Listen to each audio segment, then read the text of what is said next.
de história, certo? Hoje a gente vai focar no último capítulo do livro de vocês, que vai falar sobre mitos e saberes, e também sobre indígenas e africanos no Brasil. Vejam só, existem várias tribos indígenas, né? Ao longo da história, cada uma criou a sua própria cultura e a sua própria identidade. Lembrando que existem com relação, a gente sabe que ali a origem humana, né, veio ali do continente africano.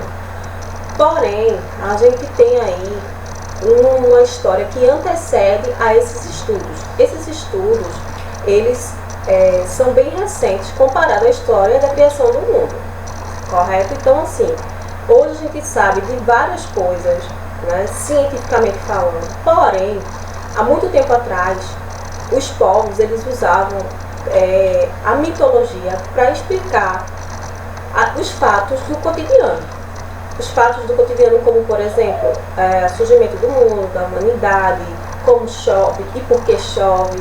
Então, cada um usava ali a sua digamos que imaginação, para criar uma explicação que fosse razoavelmente lógica para explicar certos fatos que aconteciam no mundo naquela época, né? Então, assim, se para teoria criacionista nós somos seres que fomos criados por Deus através dali, né, de Adão e Eva no Jardim do Éden, outros povos, outras culturas também. Então, outros povos também criaram explicações para a origem humana. A gente vê aqui, né, que, em específico, os povos indígenas, eles têm aqui a natureza como base da formação de tudo. Então, a cosmologia, ou seja, né, cosmologia é a astronomia que estuda a origem do universo. Então, para os indígenas, a cosmologia está relacionada aos mitos de criação. Então, assim, foi criado um mito de como surgiu, né, a humanidade ou até mesmo o mundo, para que se pudesse explicar. E oralmente foram passando de geração em geração para cada tribo, para cada um da tribo, na verdade. Então, assim, o chefe da tribo, ele falava oralmente aquilo que foi passado pelos seus antepassados e ia passando até que se perdurasse por muitos e muitos anos aquela mesma ideia, certo? E convicção, criação de mundo, certo? A gente também tem aí os povos africanos, que também têm uma explicação mitológica para explicar a criação dos seres humanos, certo? Lembrando que a mitologia estava muito ligada também à religião de cada povo, certo? Então, cada cultura, cada povo desse, eles tinham uma cultura e uma religião, e que estava bem interligada uma com a outra. Aí, vejam só, sabemos que, pela teoria da evolução, o berço da humanidade é aonde? Na África, certo?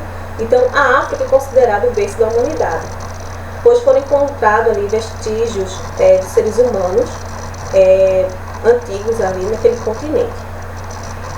Tal como também acontece aqui na América, né, dos achados de vestígios de fósseis bem antigos também, certo? Na época do Paleolítico e Neolítico. Mas, até que esses povos eles chegassem no Brasil, né, da forma original, demorou muito tempo, porque pelo processo de imigração houve ali uma evolução. Quando a gente se refere à teoria evolucionista, a gente tem ali uma mutação, uma mudança desse homem que saiu ali da África até chegar na América. Ele não chegou da forma original, houve uma transformação, certo? Mas a gente vai ter aí essa cultura bem entranhada no Brasil, ali no Brasil colônia, quando a gente começa a estudar ali onde os portugueses eles navegaram, vieram para o Brasil, e quando começaram ali o processo de escravidão, pegaram esses africanos e trouxeram para para cá, para o Brasil, né?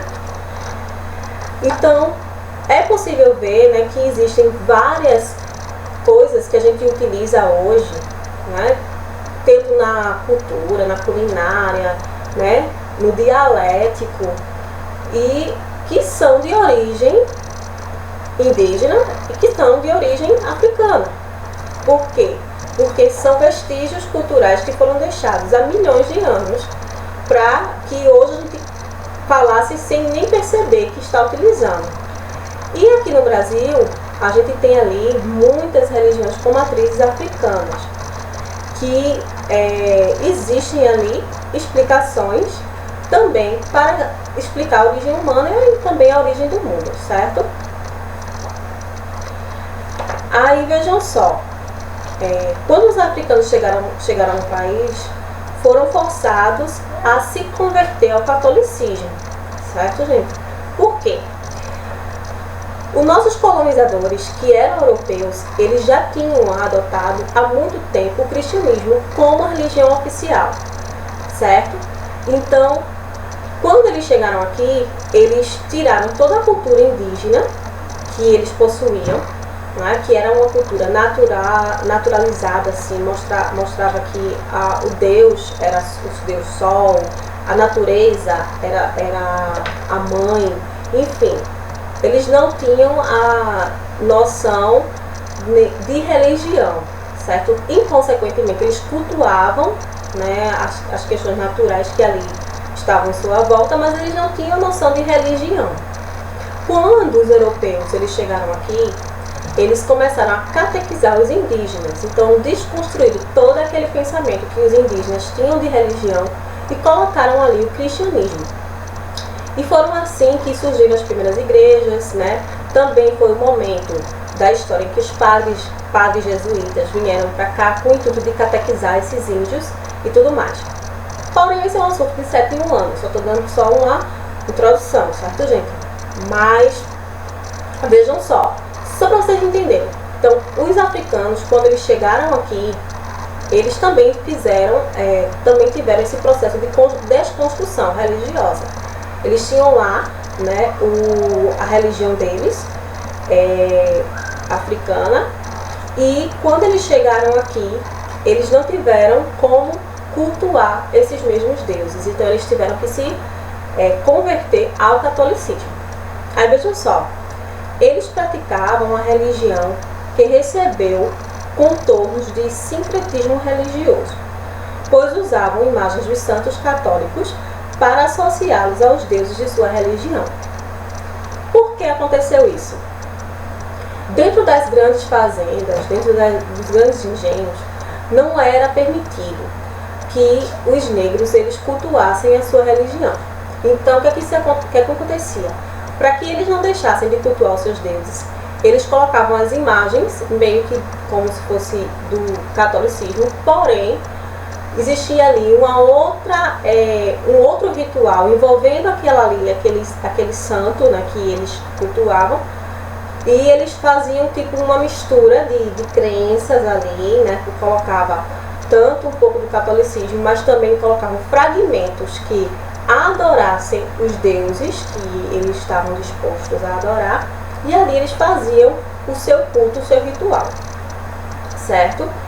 Então, a cultura africana dos antepassados está baseada nos cultos de orixás, certo? Entidades que correspondem a forças da natureza como água, vento e trovão. Assim como os indígenas, os povos africanos também apresentam uma cultura oral, ou seja, aquilo que eles aprenderam dos seus antepassados, eles passavam para os seus filhos. Então, pela diversidade étnica, mostraremos um mito de criação dos Lorubas, que era um povo da região africana ocidental. Então, o que acontecia ali? Para eles, o Deus Supremo era o Olorum, que foi quem criou o mundo das águas, o mundo das terras e seus respectivos filhos aquáticos e terrestres, certo? Ou seja, os animais e as plantas. por esse Criador do mundo, né, segundo a mitologia africana, né, ele é detentor de todos os bens. Ele é como se fosse o Deus Supremo que ali toma conta de todas as criações, né? E ele, a forma de culto servia ali de forma de oferendas. Então, o culto era feito, né, onde as pessoas cultuavam, levavam oferendas para que esse Deus recebesse, certo? Então, uma vez que tudo que foi criado foi criado por Orun, então tudo deveria voltar para ele. Então, essa é um pouquinho da cultura cultura africana. Seguindo adiante, vejam só quais as contribuições que esses povos deixaram para a civilização atual. A gente tem da culinária várias comidas que a gente usa que são de origem africana e também de origem indígena. Vou colocar algumas imagens aí de algumas dessa culinária, certo?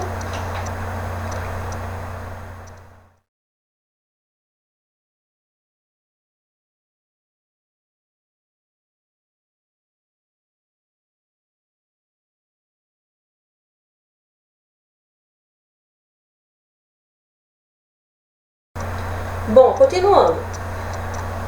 Os saberes dos povos indígenas. Os povos indígenas brasileiros são considerados originários ou nativos, certo? Então, nativo significa nascido naquela terra. Eu sou nativa, digamos, eu nasci em Pernambuco, eu sou nativa de Pernambuco, certo? Eles recebem essa denominação porque estavam no território que atualmente forma o Brasil antes da chegada dos colonizadores europeus, ali por volta de 1500.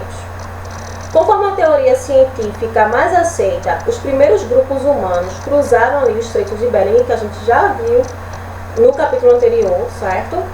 Durante o período de glaciação, ou era glacial. Isso por volta ali de 12 mil anos atrás. Também já foi visto na aula anterior. Então, esses grupos se espalharam, né, por todo o continente até que povoassem parte das terras, todos os continentes ali, né? Ele vem até atravessando ali aquele Estreito de Bering e povoando assim então a América, certo? Outra coisa também, gente, é que atualmente a gente não vê esses povos indígenas assim tão originais como os de antigamente, certo? Eles sofrem com N situações a questão do desmatamento, afeta a vida ali do índio. Outras tribos, elas procuram ter ali contato com outras civilizações. Por exemplo, hoje é comum você ver um indígena que pode frequentar uma faculdade, enfim, né, viver em ambiente que não é de sua natureza original.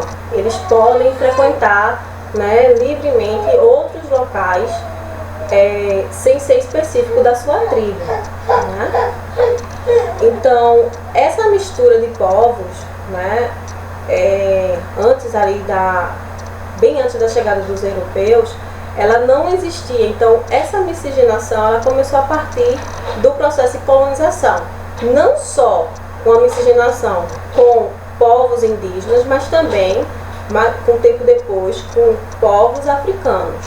Por isso que o Brasil, ela possui uma etnia tão diversificada, porque nós temos influência étnica, tanto de negros, de africanos, como de europeus, indígenas, enfim, uma diversidade de etnias, né? Então a gente segue aqui, né? A transformação que ocorreu na natureza também afetou ali o modo de viver dos indígenas, como eu falei agora há pouco, né? Aí eu vou colocar aí ainda algumas tribos indígenas que a gente pode encontrar aqui no Brasil, certo? E a gente tem aí as contribuições dos povos africanos também, certo? Como eu falei, os povos africanos eles têm aí uma participação não apenas, né, tão marcante como, né, a própria história do africano é bem marcante aqui, né, quando se fala aqui no território brasileiro, né, que esse processo de escravidão, gente, não era uma coisa, só para deixar bem claro, esse processo de escravidão que ocorreu aqui no Brasil era uma coisa bem comum na própria África. Africanos já escravizavam africanos, então quando os portugueses chegaram lá, eles apenas ampliaram essa questão de escravidão, mas já existia na própria África, né, negros que escravizavam negros.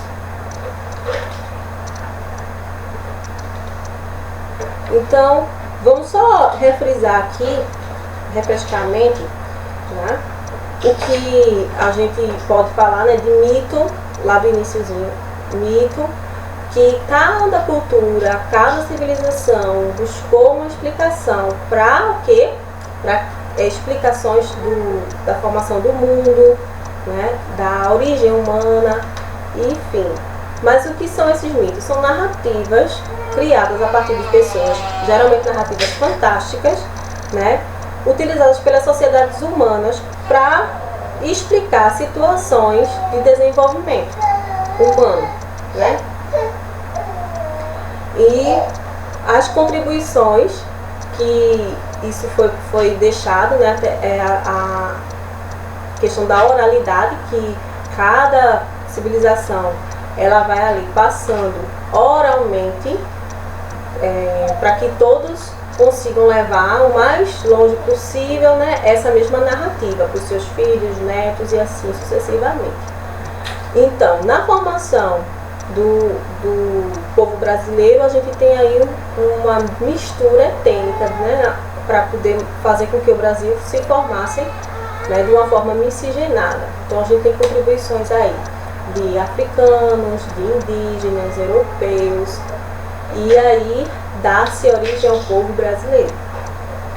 Certo, pessoal? Então, nós chegamos ao fim do livro 1. Na próxima aula, vocês já devem estar com o livro 2, certo? E nós já vamos começar com ele, mas antes da gente começar com o livro 2, vocês, né, assim que terminar essa aulinha, vocês vão receber uma ficha com um resumo dos pontos importantes de tudo que a gente viu até agora, certo? É importante que todos respondam, porque é como se fosse uma revisão geral de tudo que a gente viu, certo? Então, até a próxima aula, já com o livro 2 em mãos, tá, gente? Para poder acompanhar. E eu estou finalizando hoje o de História, o caderno 1 do livro de História de vocês, certo? Então, até a próxima aula e fique com Deus.